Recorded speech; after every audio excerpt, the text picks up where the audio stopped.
Topic from the infectious disease is infectious mononucleosis. इसको हम देख रहे हैं परवेज़ अकबर से।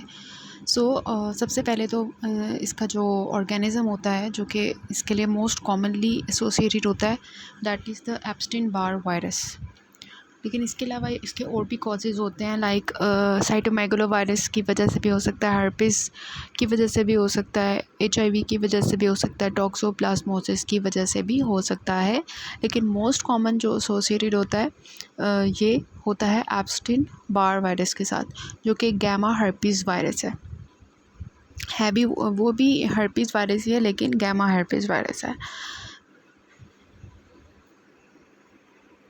फिर इसकी क्लिनिकल फ़ीचर्स की बात कर लेते हैं कि इसमें क्या होता है। फ्रेंजाइटिस होता है, फ्रेंजाइटिस एक्सुडेटिव फ्रेंजाइटिस होता है, जिसमें टॉन्सिलर एक्सुडेट्स जो हैं वो हमें टॉन्सिल्स के ऊपर नज़र आते हैं।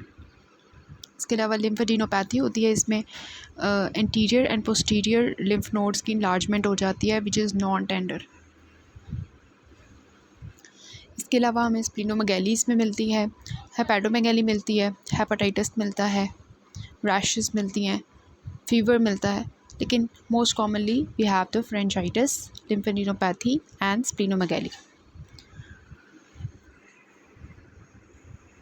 इसकी ट्रांसमिशन का आपको पता है कि ये स्लाइवा के थ्रू ट्रांसमिट होता है। तो इसमें सबसे पहले तो 1-2 महीनों का इंक्यूबेशन पीरियड होता है, और फिर क्या होता है कि उसके बाद फ़ीवर हो जाता है, फ़ीवर होता है और थोड़े से मलेज, हेडेक की साइंस आते हैं, और फिर ये वाले जो सिम्टम्स हमने देखे हैं फ्रेंजाइटिस वर्सेक्ट्रा वो नज़र आते हैं। यहाँ पे थ्रोट में देखें सॉरनेस है, रेडनिंग है, लिम्फ नोड स्वेलिंग है, सिस्टेमिकली हाई फीवर है, चिल्स हैं, एचेस हैं। सेंट्रल नर्वस सिस्टम में क्या है कि मलेज, हेडेक, फटीग एक्सेट्रा। टॉन्सिल्स पे क्या है, reddening, swelling and white patches हैं। और स्प्लीन में क्या है, एनलार्जमेंट है, एब्डोमिनल पेन है, और स्टमक में क्या है, नॉज़िया एंड वॉमिटिंग है।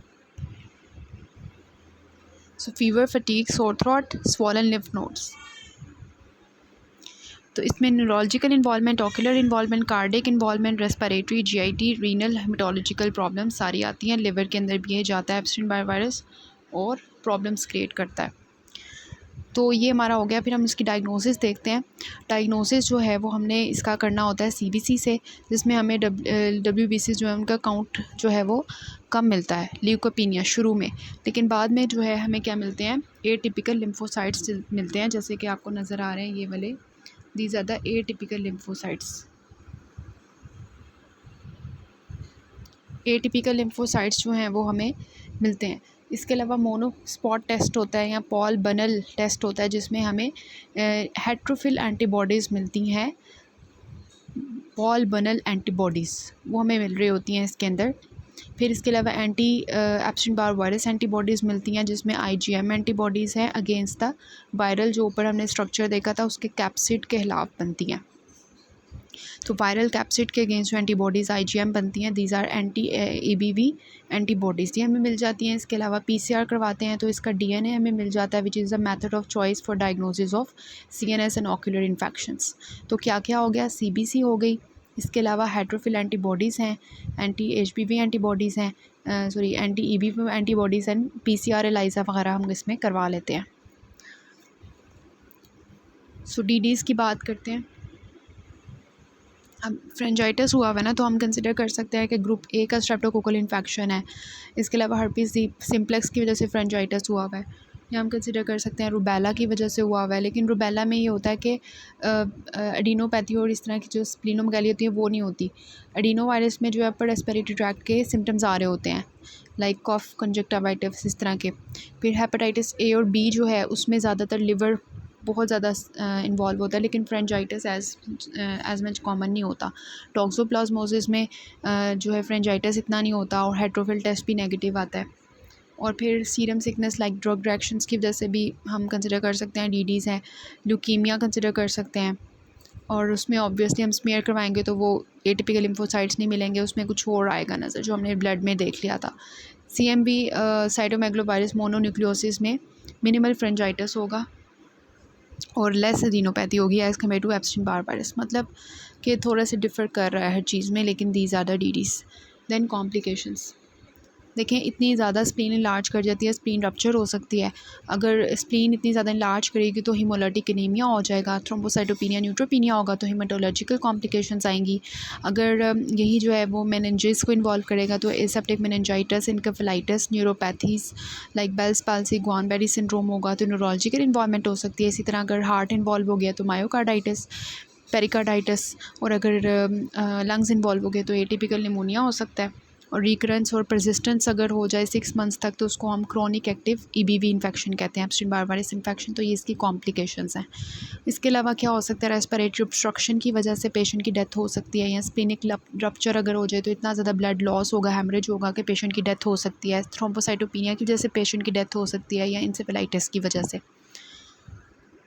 तो ये हमारी कॉम्प्लिकेशंस हैं। कॉमन में एडिमा है, एंटीबायोटिक इंड्यूस्ड रैश है, हेपेटाइटिस है, प्रोलॉन्ग्ड पोस्ट वाइरल फटीग है, जॉन्डिस है। अनकॉमन में न्यूरोलॉजिकल में nerve palsies, polyneuritis, transverse myelitis, encephalitis. Haematological में हीमोलाइटिक एनीमिया, थ्रोम्बोसाइटोपिनिया। रीनल में एबनॉर्मलिटीज़ आती हैं और इंटरस्टिशियल नेफ्राइटिस हो सकता है। कार्डियक में मायोकार्डाइटिस, पेरिकार्डाइटिस और ECG abnormalities. Rarely ruptured spleen हो जाती है। रेस्पिरेटरी ऑब्स्ट्रक्शन है, ग्रैनुलोसाइटोसिस, एक्स लिंक्ड लिम्फोप्रोलिफरेटिव सिंड्रोम। एसोसिएटेड में लिग्नेंसीज ये आपको आनी चाहिए। बर्किट लिम्फोमा आपने याद रखना है कि ईबीवी एसोसिएटेड जो है वो मेलिग्नेंसीज कौन सी हैं। Burkitt's lymphoma, nasopharyngeal carcinoma, Hodgkin's disease, CNS lymphoma and lymphoproliferative disease. So management इसकी मोस्टली जो है वो सपोर्टिव होती है, जिसमें हम फ्लूइड एंड न्यूट्रिशनल सपोर्ट देते हैं। पेशेंट को बुखार हुआ होता है तो उसके लिए एंटीबायोटिक्स देते हैं। पेशेंट को रेस्ट कहते हैं, सिम्प्टोमेटिक ट्रीटमेंट करते हैं। इसके अलावा इसकी वायरस की रेप्लिकेशन को ख़त्म कम करने के लिए हम जो है वो एसाइक्लोविर और कॉर्टिकोस्टेरॉइड्स देते हैं।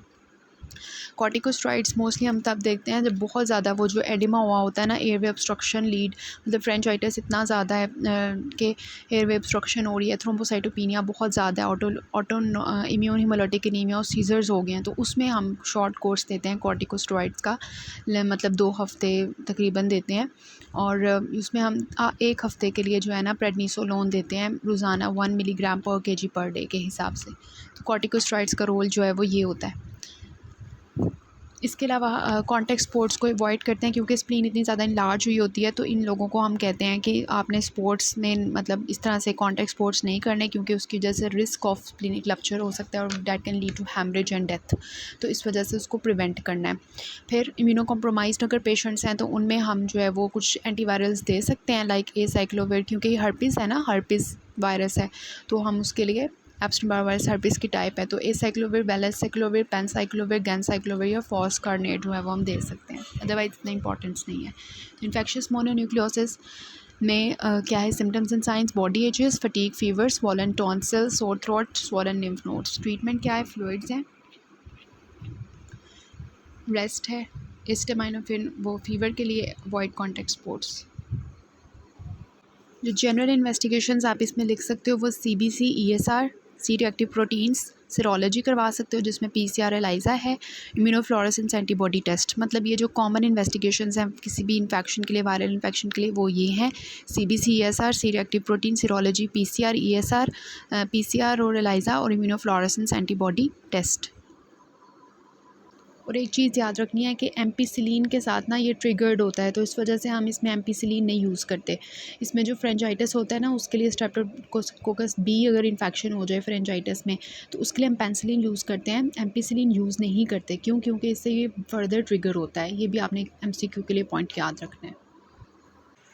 सो इसके UQs हम साथ ही डिस्कस कर लेते हैं। देखें, 30 years old male presents with a high grade fever for 3 days and for 4 days, for 3 days है। He complains of sore throat and his cervical lymph nodes were palpable. He was prescribed amoxicillin. इसमें सबसे पहले तो fever है, then sore throat है, cervical lymph nodes enlarge हैं और amoxicillin का यूज़ है। अभी हमने बात की कि एमोक्सिसिलिन या एम्पीसिलिन जो है उसकी वजह से फिर जो है ये ज़्यादा ट्रिगर होता है, जिसकी वजह से रैश हो जाती है साथ साथ। तो what is your diagnosis? It will be infectious mononucleosis और 8 कॉम्प्लिकेशंस आपने बतानी है। कॉम्प्लिकेशंस हमने टेबल की फॉर्म में भी देखी हैं कि किस तरह से कॉम्प्लिकेशंस हो सकती हैं, और इसमें आपने वो ज़रूर लिखनी है कि एसोसिएटेड जो कैंसर्स हो सकते हैं, लाइक बर्किट लिम्फोमा, नेसोफ्रेंजियल कार्सिनोमास, ठीक है। वो साथ में। तो मतलब जो इसकी कॉम्प्लिकेशंस हैं वो आपने लिखते नहीं हैं कि फ्रेंजियल एडीमा हो सकता है और हेपेटाइटिस जॉन्डिस है, हीमोलिटिक एनीमिया हो सकता है, मतलब हीमेटोलॉजिकल, न्यूरोलॉजिकल और जो हार्ट से रिलेटेड कॉम्प्लिकेशंस हैं, और रप्चर्ड स्प्लीन हो सकती है, रेस्पिरेटरी ऑब्स्ट्रक्शन हो सकती है, और इसके अलावा मेलिग्नेंसीज हो सकती हैं। वो सब कुछ आपने लिखना है, ठीक है। 8 complications. Then 16 years old boy presents with a fever for 5 days. Fever एक चीज़ हो गई, then running nose, puffiness on the face, temperature जो है वो है, जॉन्डिस है, पैलेटल हेमरेजेस हैं। ये आपको मैं बताना भूल गई थी कि इसमें ना हमें पैलेट्स के ऊपर ना पेटिकिए मिलते हैं छोटे छोटे, थ्रोम्बोसाइटोपिनिया की वजह से ना। उसकी पिक्चर भी मैंने सेव की थी लेकिन मुझे अब नहीं हुई सेव शायद, लेकिन वो पेटिकिए हमें मिल रहे होते हैं। तो पैलेटल हेमरेजेस याद रखने हैं आपने। Whitish membrane on the tonsils, मतलब ये हो गया हमारा pharyngitis. Enlargement of the lymph nodes in both anterior and posterior triangles of the neck, ठीक हो गया। तो ये टिपिकल फीचर्स आ रहे हैं इन्फेक्शियस मोनोन्यूक्लियोसिस के। रैश है, स्प्लीनोमेगेली है, लिम्फोसाइट्स हैं ज़्यादा हुए हुए। तो इसके अलावा लिवर की भी प्रॉब्लम लग रही है। तो ये जो लिम्फेडिनोपैथी है और जो पैलेटल हेमरेजेस हैं और इसके अलावा स्प्लीनोमेगेली है, लिम्फोसाइटोसिस है, जो एटिपिकल लिम्फोसाइटोसिस हुई होगी इसमें। तो ये सारी चीज़ें जो हैं these lead to the Epstein Barr virus associated infectious mononucleosis. तो उन्होंने आपसे पूछा है कि डायग्नोसिस क्या है, और फिर उन्होंने पूछा है 3 important investigations for the diagnosis and management. तो इन्वेस्टिगेशंस इसके में क्या होंगी, हमें सीबीसी पे क्या मिलेगा, थ्रोम्बोसाइटोपिनिया और एटिपिकल लिम्फोसाइट्स पे मिलेंगे। मोनोस्पॉट टेस्ट हेट्रोफिल एंटीबॉडीज़ शो करेंगी, और एप्स्टिन बारवायरस जो एंटीबॉडीज़ होती हैं, एंटी एप्स्टिन बारवायरस एंटीबॉडीज़, वो हमें मिल जाएंगी, PCR, एलाइजा एक्सेट्रा, ठीक हो गया। फिर हमारी आती है कि मैनेजमेंट। तो मैनेजमेंट हमने सपोर्टिव करनी होती है, इसकी सिम्टोमेटिक मैनेजमेंट करनी होती है, रेस्ट करवानी होती है पेशेंट को, पेंसिलिन देनी होती है कब, प्रेडनिसोलोन कब देनी होती है, कॉन्टैक्ट स्पोर्ट्स अवॉइड करने होते हैं, और एंटीवायरल्स कब देने होते हैं, वो सारा आपने बताना है। और रिटर्न टू वर्क और the school is govern by patients fitness rather than the lab tests. तो ये हमारा होता है। फिर 3 steps in the management. 3 steps in the management, ये वही चीज़ है कि 3 स्टेप्स क्या हैं, सिम्टोमेटिक ट्रीटमेंट, देन आपका मेडिकल ट्रीटमेंट, और प्रिवेंशन आप क्या पेशेंट को कहोगे। So this is all about the infectious mononucleosis.